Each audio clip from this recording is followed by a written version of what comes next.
Alam nyo ba mga kababayan, etong si Chavit Singson, kung bakit mainit talaga ang dugo niya kay Pangulong Bongbong Marcos, alam nyo ba? Kasi may nagsasabi, kasi raw, hindi raw na-appoint yung manugang niya ba o anak niya doon sa PCSO. Kamag-anak. Gusto pala kumuha ng posisyon. May nagsasabi din na Inamin niya naman yan. may nagsasabi rin na kaya raw galit si Singson dahil yung sa Japan hindi siya binati ni PBBM kahit pinaalala ni Sandro. Nabastos daw siya. May nagsasabi rin na kaya raw galit si Singson kay BBM kasi yung negosyo niya sa Metro Walk ay hindi ni-renew kasi nga tatamaan ng subway. Oo. Yan. Pero sa May tingin, isa pa, may isa pa. pero ang tingin talaga ng maraming Pilipino kaya galit etong si Singson kay PBBM kasi yung plunder case na isinampa sa kanya na talagang maraming nagsasabing tagilid siya dyan. Uy, nandiyan tayo. Nang final yan sa ano eh. Oo. Ay, sa ba yung ombudsman pinuntahan sa eh. ombudsman? Oo, Oo, ombudsman. puro viral lang post natin yan. O yung Oo. pag-acquire doon sa overpriced na lote no ng local government unit. So ano Okay. ba yung kwento dyan? Yung lote, binenta nila Binili ng gobyerno ng Narvacan. ng Narvacan Narvacan. yan, no? Halagang 150 million. Sobrang mahal. 150 kasi million. mas mataas doon sa Overpriced valuation. by almost 100 million. So yung 150 million overpriced yun. Oh, 150 overpriced million. yun. Ang Ah. sinasabi ng nagsampa ng kaso, siya ay itong matapang na senior citizen. Abogado rin yun. Abogado Oh. si Attorney Estelita Decini Cordero. No? Overpriced daw yung land ng 100 million. Biruin mo ha. Laki. Oo, malaki. Kasi sa valuation, 50 million lang yung presyo dapat ng lote na yan. Pero Yun binili dapat ng ang LGU. binayaran. Paano nangyari yun? Napakamahal. Paano lumusot yun? Siyempre. Meron Oh. bang, kapag may ginusto si Manong, meron bang mag-aagay sa kanya dyan sa Ilocos Sur? Wala naman. Di buti ka mo, matapang. Narbakan pa. Narbakan pa. Buti ka mo, matapang tong si Attorney Cordero. Oo, hindi, since taga dyan siya sa Ilocos Sur talaga base, no? Marami siyang alam, marami siyang sources, at may nakakakuha siya ng mga dokumento. Siguro kaya nagsasalita si Chavit na naman ngayon yan. Siguro nakatunog yan, tutuluyan siya ng ombudsman eh. Posible, No? posible. Kaya sabi niya, may mga ebidensya ko na hindi pala ilalabas. Nung nilabas na, walang pumansin. Hindi lang yun. Anong ebidensya ng? Wala, against kay PBB. Ay, wala naman yun. Hindi lang pati yun ang kaso niya, pati yung tungkol sa parang Santorini na property niya dyan correct. Isa sa pa yan. Sulbec. Ang ganda doon. Napakaganda ron. Napakaganda na. Hindi, napasok din natin yan. Alam niyo naman, nakapasok tayo dyan ng dalawang beses ata tayo nakapasok. Mahal doon, mahal. Hindi, paano naman yan? Private residence niya yun eh. Kumbaga, ginawa niyang private Hindi ba hotel yun? Hindi estate resort? yun. Hindi resort? Ginawa niyang private estate Oo. yun na ang sinasabi ni Attorney Estelita Decini Cordero kung siya ang paniniwalaan ay yung may portion ng Sulbec property na yan na ang may-ari ay ang gobyerno. At tinatanong bakit napunta kay Chavit. Tapos isa pa to, hinihikayat niya pa itong Armed Forces of the Philippines. Again, parang nangyari kay Pokis. Mamaya yan. Pangatlo ko yan. gutom ka na? Yeah, excited lang. Excited lang. Nakita ko kasi sa screen eh. Hindi, masarap kakainin natin. Nagluto ako ng... May panasabihin mo. Mamadali ko ito pag sinabi mo yung ulam natin mamaya. Mission Paksiw. Sige. And ito kasing plunder ni Chavit. Kahit sabihin natin, sinasabi niya na, ay wala yan, mahina yan.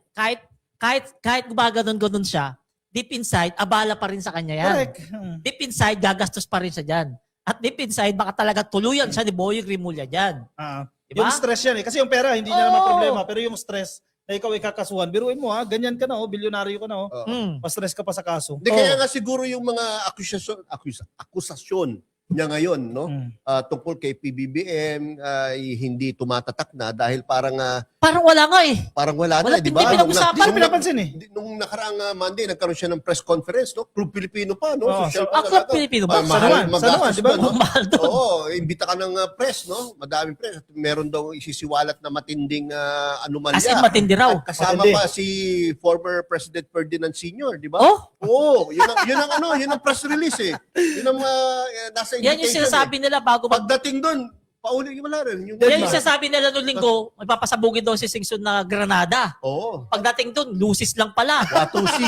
Lusis lang. Lusis. Mas mahina yung lusis sa Watusi. Okay, mas malakas pa pala. Oo. Diba? Sa club dyan, hinihikayat niya yung religious groups at yung kabataan na Na naman, magkaklas daw. na naman. One time, big One time. time, big time. Pati Samantala, AFP. nasa luneta siya, pinagtatabuyan na nga siya. Oo. Paano pa makikinig Hindi lang kanyang sa luneta. kabataan? Nakita Sa niyo EDSA. nagpunta Pero siya Kaya sa EDSA. pinagkakataan mo nga sa EDSA yun. Pinagkakitaan ko rin dyan. Oo. Inabot ng ilang milyon yung... Oo, 4 million. 4 million. Kinita ang views ni Medjodo. Kumita siguro siya ron, mga 100,000. Gusto niya na naman kumita tayo. Oo. Ayan. Kaya nga sabi ko, parang walang kadala-dala eh. yung pasabog niya kagahapon, sa totoo lang, hindi ko na blinag kasi nakikita ko, sayang yung effort, walang manonood nito. Kasi lahat ng sinabi niya, hindi niya kayang patunayan yan. Dahil lang kung totoo yung sinabi niya, dapat siya mismo magpatunay, hindi na kailangan pa magdeba-debate. Asuhan niya na kagad si BBM, Correct. gaya ng nangyari sa kanya, na kinasuhan siya ng plunder kung totoo. Di ba? Alam mo, ikaw yan mo. May nakita ko sa'yo, ginawa ka masama. Alam kong totoo. Oh, kasuhan kita. Totoo. Di ba? Oh, lalo na kung magkaaway tayo Papatunayan talaga. ko sa korte na talagang totoo yung binibintang ko sa'yo. Ngayon, kung trip-trip ko lang, bumango pangalan ko kasi bala ko mag-senador. Oh, kasuhang babanatan kita, sasabihin ko, patunayan mo yan yung binibintang ko sa'yo. Diba? Kasi ang habol niya, malinaw naman yan. Ako inaakusahan mo. Oo. Patunay. Ganun yung mga DDS. Oo nga. Ganun yung mga DDS sabi. Ay, dami naniniwala sa ganun. Sabi, bangag si BBM, bangag. Patunayan mo BBM na hindi ka bangag. O, diba? Pa-drug test ka. Oo. Pa-drug test ka. Oo. Sino naman tanga na? Inaakusahan Patunayan ka ng mo. krimen, patutunayan mo against Oo. sa sarili mo. O kaya nga pagsasabi ko, buwag si Sarah, patunayan ni Sarah. Sabi ng mga DDS, paano niya papatunayan? At ang masaklapit pa, hinamon niya pa ng debate. Sino? Si BBM. Hinamon niya. Naku, hindi Kasi siya papatulan. Romualdez. Hindi siya papatulan kasi busy si PBBM. Busy. Si Chavit. Hindi na busy yan kasi syempre. Maraming oras Retired na kaya yan lang eh. wala nang ginagawa Oo. di ba? Nagsasayang na At lang. wala rin siya magawa sa pera niya siguro kaya magsasayang ng Alam mo, nakakaawa. gasto sa press conference. Nakakaawa lang talaga tong mga to, no? Lahat ginagawa talaga nila para mapabagsak si PBBM. Biro mo, last year, ilang milyon kaya binitawan ng mga yan. Ako. Para lang doon sa mga rally-rally Sa nila. rally lang. Yung papila-pila lang ng lugaw, sigurado, mababa 100,000 dyan, pinakain niya lahat ng nag-rally ron. Ang masama pa niya, pagdating niya, pinagmumura siya. Di ba? O ngayon, 2026, may nalalaman pang one time, big time na naman, nakahihiyan nalalaman. Pero wala daw date. Kayo daw mag-organize. Kayo Oo, magsabi kasi ng date. hindi nila kaya mag-organize. Hinihikayat. Bakit? Kasi ilang piraso lang yung umaattend sa Kasi kanilang mga 200 na lang sila, 200. At ang sabi niya, Bilang malaki ko, ha? yan. Again, 200 kasama pa doon ang Vendors. Vloggers. Vloggers na lang. Sa tingin ko, 75 eh. Oo. So out of 275, 125. May police pa na 25. Oh, 100 So pa. 100 na lang. Vendors pa. Hindi, yung sound system 30 pa. yung vendors. O operator pa ng sound system. Ano yung ibig sabihin 50 na lang matira? More or less 43. Reels ko yun ha. Reels ko yun. Sabi niya, mag-march na tayo papuntang Malacanang. Bakit ayaw nyo dyan sa Quirino Grandstand? Kasi halatang halata walang pupunta eh. Wala. O dyan kami sa Manjola, masikip yung daan dyan eh. Ang matindi pa dyan, niloloko lang niya sarili niya. Hinihikayat niya yung mga religious group. Alam naman nating lahat, yung mga religious group, kung kanino nakapanig sa kabutihan. Correct. Hindi pumapanig sa kasamaan. Di ba? Even yung mga DDS, hindi sila convinced kay Ang problema Chavit nila dyan, yung iglesia nagbito na ng statement yan last year pa na hindi na makikisama sa mga kilos political. Dahil na bad trip sila sa nangyari noong November 16 to 18, di ba? Pahiya sila, hindi nila kinain napahiya tatlong sila. araw eh. Pwedeng gawin siguro yung Chavit dyan, hatakan niya yung mga sumagot doon sa SWS survey. Ayun! Yun! Yeah, nagbigay ng negative 3 na net rating. Hatakin niya yung ilan yung Ng presidente. percent ni Sarah? 25. 31? Positive 31. Oh, yan. Hanapin niya yung 31. Kung mahanap niya. Oh, yan. May sure number na siya. Oy, ang dami natin Oh, yung viewers dami ha. palang viewers na 421 nakikinig Kailan sa naman atin hindi ha. tayo nakaayos ng buhok? 421 viewers Wala ka pa At natin. the same time, sabay-sabay na nanonood yan. Compare yan. ito. O, basa tayo comment. Ayan, basahin natin yung mga nanonood. Hindi, basa. Sige. Malinaw Kay din ang mata mo. Felma Cobato. Ayan, good evening po. Happy New Year po sa inyong tatlo. Happy New Year din po sa inyo. First episode natin ito for this year, 2026. First episode, Ito, season si, 2 ah. nabasa ko yung Bernadette Oligario. Ang saya naman ng usapan nyo. Talagang masaya po kami. Oo. Wala Thank kaming you. podcast na malungkot. Sige, kay Dolor Angon, di maisip. Ayan, basta DDS, Mafia. Mafi Malum at Mafi Muk. Ano ibig sabihin nun? Nice, Hindi nice. ko alam yan ha. Ayos yan ah. Wala na utak ko. Ito, sige pa. Sige, kay Jose Ronino, basta Didi, yan, basa na natin. Same sila ng comment. Baba mo, Lex. Baba mo. Ayan, Charisma. DDSHIT naman kasi mabilis mauto. Oo. Totoo. So yan, dito tayo sa pangatlong topic natin ha. Ito namang AFP ha. Tinutulan ng AFP. Teka. Ang ano. Batiin ko lang si Jen Aquino. Happy New Year to everyone. Happy Ayan. New Year, Jen. At saka Ayos sa dyan. mga loyalista na nakadaupang palad namin kanina, yung mga loyalista dyan. Yan. Kaninang mga nakadaupang Hello, palad guys. natin. Hello, yan. Kumusta po? Sana masaya at masarap ang kain nyo ngayong gabi. Courtesy of Sir Yayam. Yes. Okay, next. So ito po, pangatlong episode natin, topic natin ngayon. Tinutulan ng AFP ang aligasyon ni dating Ilocos Sur, Chavit Singson na naman to. Siya na naman. Yan. Ano ba ang aligasyon ni Chavit? Iginiit na ng partisan ang at tapat sa konstitusyon ang AFP. Yung inaano nga niya na Hindi, ang sabi na kasi dyan, magsalita na si Armed Forces of Oo the nga. Philippines. Ibulgar na ang So, presidente. pag-udyok na naman. Oo. Parang Pokis style eh. Yan sinasabi, tinuturo mo lang ako kanina pre. Yan ang sinasabi niya eh. Parang idol si Pokis ata eh. Oo. Gusto rin makakulong eh. Oo. So etong inano ni Chavit Singson dito kay Browner, halata talaga to na hindi ito mangyayari. Kasi mismong si General Browner, kung matatandaan natin nung last year, lagi niyang bukang bibig sa mga statement niya na ang AFP ay tapat sa konstitusyon at hindi kaninong politiko. So yan ang hindi naiintindihan nitong si Chavit. Kaya masama loob ng mga DDS dyan kay General Browner kasi hindi nila mabili. Correct. Diba? Pag yung iba yan, ay nagbenta na ng Hindi kaluluwa yan. naman kasi tanga at Diba? bobo ang mga Oo. opisyalis ng AFP, no? Ibig mo sabihin, yung isang matino, decente, professional na pangulo, papalitan mo ng alanganin, Hmm? may saltik, di ba? Akala kasi nila, mabibili nila ang Armed Forces eh. Oo. Akala nila, matatakot nila ng 200 katao eh. Akala kasi nila, porket tinaasan ni Digong yung sahod, okay na. Oo. Hindi nila alam, itong mga AFP, hindi naman tapat sa mga politiko. Correct. Tapat ito sa mga Pilipino. Saka yung Doon lang. sa pagtaas ng sahod nila, deserve nila yon. Oo naman. At saka, pera ba ni Digong yun? Saka hindi naman pera ng politiko yun, Ang, kasi ang, pera ng ang gobyerno. sinasabi kasi yun. ng mga DDS, yung mga sundalo daw, walang utang na loob kay Duterte. Bakit? eh. Pera ba ni Digong yun? Oh, correct. Yun nga, exactly. Diba? Palibasa kasi, yung mga dilis, hindi nila matanggap na yung AFP ay ayaw kalabanin si PBBM kasi nga labag yun sa kanilang sinumpaang tungkulin. Gusto nyo ba si Browner magaya kay Pocus na napapahiya, pinagtatawanan ngayon? O, di ba? Saka, gaya ng sinasabi ni DND Secretary Gibo Teodoro, no? Ang history ng mga nagkukudita sa Pilipinas ay hindi maganda. Dahil una-una, ang pangit ng kinalalabasan ng ekonomiya ng ating bansa. Correct. Pangalawa, pangit ang kinalalagyan ng mga nagkudita. Correct. Talagang natatanggal sa pwesto, Ah. nakukulong, no? Oo. Nakakalimutan na sila. So Diba? bakit pa natin ulitin yung Bakit pangit pa na ulitin kasaysayan? yung mga pangit na Oh. pangyayari? Hindi lang once nangyari to, several times. Mm. No? At sa lahat ng pangyayari yan, walang kinahinatnan na mabuti. Tapos Oh. yan ang gustong mangyari ni Chavit, no? Ayan ba yung hindi nila awan ko ba, mahihina talaga utak ng mga to. Hindi nila naisip, hindi nila kaya pabagsakin si PBBM. Kasi una, AFP, wala. ANP, wala. Mga negosyante, wala. Correct. Mga religious group, wala. Meron lang sila. 31, positive 31. Nasuntok sa buwan pa. Oo. Oh. Hirap hanapin kung nasaan yun. Oh. Diba? Kakopi, may tatanong ako sa iyo. Sagutin mo.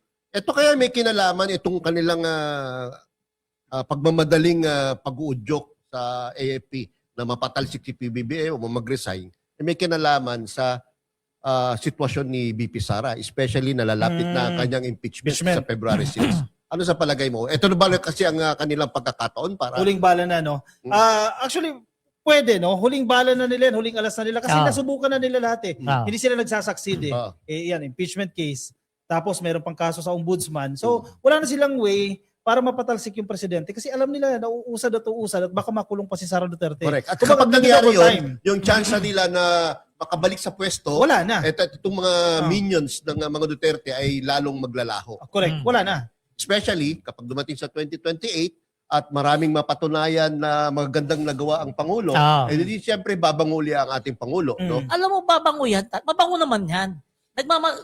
Bogus lang talaga yung mga ano na yan. Yung survey. Survey na yan. And even si, Kasi ano, isipin si mo Lacson. kasi isipin mo yung presidente na may mga pinakulong ng mga magnanakaw, mabaho pa ba sa amoy ng mga tao yun? Correct. Siya nga lang nakagawa niyan. Ikumpara mo yung performance si PBBM ng 3 taon o 4 na taon doon sa 6 years ni Digong. Correct. Walang-wala sa kalingkingan. Tama. Diba? Hindi kahit sino, walang nakapagpakulong ng kontraktor ng mga buwaya na nagnanakaw at walang presidente na nakapagpasoli ng pera na ninakaw ng mga magnanakaw. Kaya nga Hindi. si Lacson surprise talaga Tapos siya. susunugin na lang daw yung pera. Kaya pinakamalaking ano doon, ito lang ang Pangulo na talagang hinarap ang korupsyon once and for all sa correct, Pilipinas. correct. Na siya mismo ang nagbulgar. Kahit Oo. umingay na, no? Kahit Kahit umingay na. kahit maapektuhan ng kanyang political capital, kahit maapektuhan ng kanyang mga alyado, kamag-anak, no? Wala siyang pakialam. Basta kailangan malaman ng taong bayan itong mga anomalyang to at dapat mapanagot yun, dapat mapanagot. Sige, ikaw muna, pre. Sabi ni Singson dyan, kunwari lang yan si BBM nilalabanan pero siyang mastermind dyan. Diba? Kung ikaw ang mastermind, bakit mo gugustuhin? Di sana tumahimik ka na lang. Bakit mo gugustuhin? Paguluhin buhay mo. Kung pinahamak mo yung mga yan, sa tingin mo hindi kakanta yung mga yan, hindi sana kumanta na yan si BBM ang mastermind kung totoo. Correct. Di ba? Mm. Sana tumahimik na lang si BBM gaya ng Digong. DPWH, maraming ghost project dyan. O, pagkatapos, wala na. Balikan ko yung yung survey ha, yung negative 3%.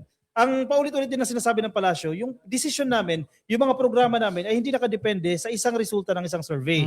Kasi nakaplano yan eh. Pinag-isipan natin yan eh. At ang presidente, kahit unpopular yung decision na yan, gagawin niya yan kasi alam niya yan yung tama. Minsan kasi ini-equate natin, unpopular yan, masama yan. Di ba? So, dyan sila napapahiya eh. Kaya nga hindi nagpo-prosper yan eh. Saka kakopi, maling-mali yung magkakaroon ka ng negative 3%. No? Unang-una, kung di ako nagkakamali, ang satisfied or trusted si Pangulo ay nasa 38%. So, ibig sabihin yun, solidong base yan, 38%. Correct. Yan ay, despite all these controversies, despite all this paninira sa kanya, 38% pa rin ang solid base correct. niya. No? Pwede nating sabihin 38% ang pwedeng bumoto sa 2028 nang i-endorse niya. Correct. Dahil wala namang negative 3% na boto. Kasalanan Meron niya bang boto na. na negative 3? Wala, di ba? Wala. So, malakas na base yung 38%. Huwag niyong babaliwalayin yan. 38% is 38%. Pwede magpanalo ng Pangulo yan, considering na may mga Pangulo tayo in the past na nananalo lang ng above 20% ng kanilang share sa votes. Like Fidel Ramos, may 20% lang ang naging boto niyan. So, yung tinatawag na plurality sa election, di ba? Pero si BBM, Nag-brown out naman nun, almost pre. 59% ang kanyang nakuha boto noong 2022. So ngayon, posibleng bumaba dahil nga nawala yung DDS side ng mga bumoto sa kanya. Pero Still meron meron pa ring 38% na trusted siya at yan ay convertible into votes Alam mo na ang mali napakalaki. Oh. Sir, ang mali dyan, ang isang may kasalanan din dyan, ang media. Correct. Kasi framing yan eh. The way nila Framing, frame yung tama ka storya. dun, tama Kasi ka ang dun. ginawa nila, net rating. Oo. Ibig sabihin, dinideduct nila yung unsatisfied o sa satisfied. Correct, So correct. kasalanan ng media yan. Oo. Kung paano nila ina-angle yung story para magmukhang masama si PBB. Kaya talaga, malaki pasasalamat ng mga kababayan natin sa aming mga vlogger. Correct. Dahil kami talaga nagbibigay Papaliwanag. ng katotohanan. Papaliwanag. Oo. Ngayon ang tanong, yung survey na yan na positive 31 at negative 3 si BBM. Ilan lang yung tanong dyan? 1, 2. Karamihan sa Visayas at Mindanao pa yan. Di ba? Kayo Hindi natanong natin ba alam. yan? Hindi natin alam. Dahil hindi pa na tayo natatanong sa Oh, kanya. 1, 2 lang yung pinagbasihan dyan. Hindi pwedeng maging mukha ng buong Pilipinas ang 1, 2. At hindi natin alam kung 1, 2 sino, na tao na kung sino sinurvey. nag-commission yan. Oo. Baka yung nagbayad ng survey na yan Strat-based ata ang nag-commission. Di ba? So isa pa yun eh, yung question eh, sino nag-commission yan? Sino yung nag-pondo para magsagawa yan? No, kasi ang totoong survey, yung mga views namin, yung mga comments sa amin, yung mga likes namin na libo-libo talaga, yun ang totoong survey. Pero tama si Ba? Copy, framing yan sa sa media. sa media. Kasi sa media, Para palabasin na ang ating Pangulo ay halos wala na o negatibo na ang negative suporta sa taong bayan. Which is very, very wrong kasi may 38% pa nga siya na trusted siya at satisfied sa kanyang performance. At sa history ng surveys sa mga Pangulo, laging mas mababa talaga ang Pangulo kasi sa kanya nakaatang Sa kanya lahat sisi. lahat ng problema ng bansa, lahat ng sisi sa kanya pumuputok. No? Lahat ng mali sa kanya sinisisi at yung vice presidente na walang ginagawa, puro pakyut lang yan. Paano mo nga naman i-gauge ang kanyang performance kung wala namang ginagawa? Ano to eh, PR spin ito eh. Correct. So pinondohan ito para palabasin na mababa yung rating ng ating presidente. Noon hindi naman tayo naglalabas ng net rating eh. Correct. Nilalabas natin yung trust rating lang eh. Hindi mo dideduct yung unsatisfied eh. Pero ngayon talaga kinontrol nila yung media eh. Siyempre ang media, negative news is good news. Correct. So ganyan yung kanilang estilo. Buti na nga lang, tama sinasabi ni Paler, may mga vloggers na magpapaliwanag na ito yung totoo.